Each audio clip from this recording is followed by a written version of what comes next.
Rui Correia, do Barclays, é convidado desta tarde do Fecho de Contas. Rui, com esta subida do euro, tem-se falado muito no carry trade.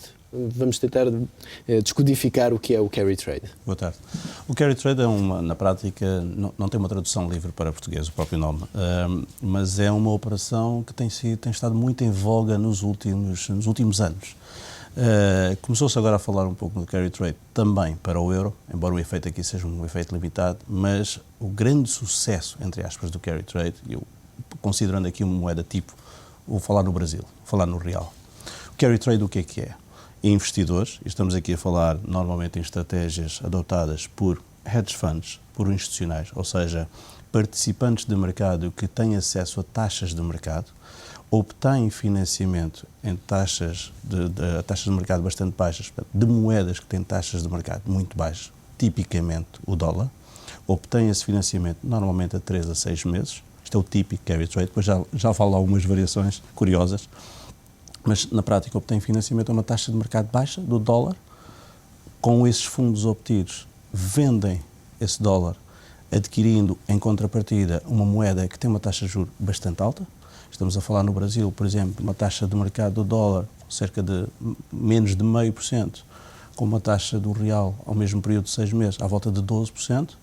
Portanto, os investidores adquirem o financiamento em dólares, vendem esses dólares, compram a moeda local, o real, e aplicam esse real dali a 6 meses.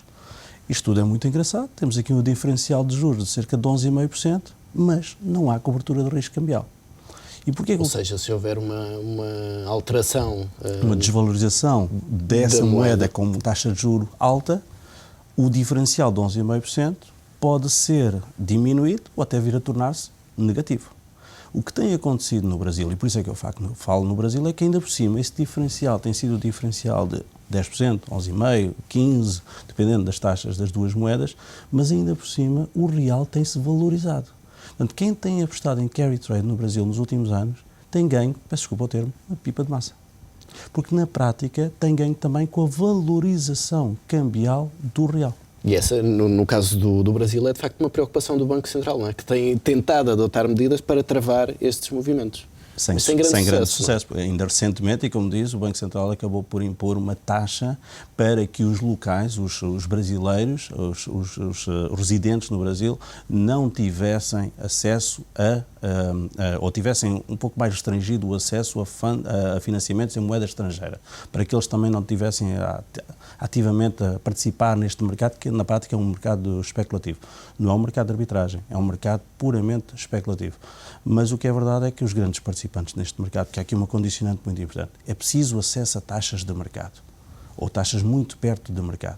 Não é um mercado em que individuais, em que empresas possam participar. É um mercado essencialmente para institucionais ou para hedge funds. Até porque há também aqui muita alavancagem, não é? Normalmente nestas operações, ou seja, e daí o risco de uma pequena alteração nos pressupostos poder levar a perdas significativas. Exatamente, como se 10% ou 11% de retorno, ainda por cima com uma valorização cambial que provavelmente poderá duplicar esse investimento, com alavancagem estamos aqui a falar de retornos que vão, com este movimento cambial a favor do investidor da moeda que tem uma taxa de juros mais alta, estamos a falar de retornos bastante consideráveis, num horizonte normalmente curto de 3, 6 meses.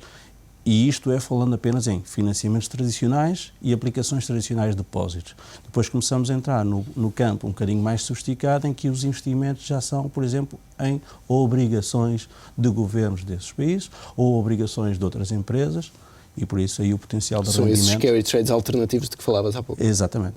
Embora, isto é curioso também, este é o típico carry trade, mas temos agora uma situação perfeitamente contrária na Hungria, que já aconteceu na Hungria e já aconteceu na Polónia. Durante muito tempo, com as taxas altas, estou a falar muito tempo entre 2002 e 2006, com as taxas altas na Hungria e na Polónia, taxas à volta dos 10%, foi muito patrocinado ou muito publicitado pelos bancos, com o apoio dos governos locais, financiamentos para aquisição de casas em moeda estrangeira, nomeadamente francos suíços, porque houve uma altura em que o suíço veio para abaixo de 2%. Ora, sem cobertura cambial. Era um carry trade institucionalizado quase. Exatamente. Temos agora, e ainda por cima, investimentos a 20 ou a 30 anos, não é? Aquisição típica, uma aquisição de casa, O governo húngaro agora tem um grande problema. Entre 15% a 20% do PIB do país é em dívida relativa a hipotecas em francos suíços. É um montante bastante considerável. Tanto que o governo húngaro anda neste momento a adotar algumas medidas para poder controlar. Já restringiram o acesso a hipotecas em moeda estrangeira no verão do ano passado. Agora estão a pensar um bocadinho liberalizar, mas apenas para hipotecas denominadas em euros. Também aproveitam e atraem capital estrangeiro da zona euro para dentro da Hungria, mas andam a adotar algumas medidas de controle da própria taxa cambial entre o suíço e neste caso, o forint, a moeda da Hungria, precisamente para limitar algumas das percas que houve no ano passado. Rui, ou até o ano passado. E este carry trade, como é que influencia as moedas? Tem um impacto significativo? Bastante. Lá está. O típico carry trade é um típico carry trade do dólar. Há uns anos atrás, o típico carry trade era um carry trade dividido entre o dólar e o iene. Neste caso é essencialmente o dólar, por dois fatores. Pela taxa de juros baixa, como o Rubén agora referiu, e também por ser a moeda mais transacionada em termos cambiais à volta do mundo. O que tem acontecido neste momento é um investimento nessas moedas, não só com taxas de juros altas, mas também na maior parte das moedas que têm perspectivas de subida por causa da perspectiva de subida de inflação em vários países. Estou aqui a mencionar, por exemplo, a Turquia, a Indonésia, a Índia, aí com grandes diferenças em relação à taxa do dólar e à taxa dessas moedas, mas, por exemplo, num país mais evoluído em termos de mercado financeiro, por exemplo, na Austrália. A Austrália está a beneficiar muito. O dólar australiano tem subido bastante, tem uma taxa alta também pela pressão inflacionista, mas também o dólar australiano acaba por beneficiar muito, precisamente por ser uma commodity, uma moeda de commodities. A disposição, quando o preço das matérias-primas sobe, o dólar australiano normalmente tem um efeito de correlação, também no mesmo sentido, porque é um país muito virado para a exportação de matérias-primas. E estas operações têm regulação? Não tem regulação, porque na prática estamos aqui a falar de 2 ou 3 operações combinadas. Falar de uma operação cambial, à vista, um spot, qualquer investidor pode fazer, um financiamento e um depósito. Não tem qualquer regulação. E isso é um problema para o setor financeiro? É um problema porque é difícil, precisamente por não ter esta relação e por ter aqui 3 componentes, não é na prática um produto, não, eu quero comprar aqui um produto carry trade, não.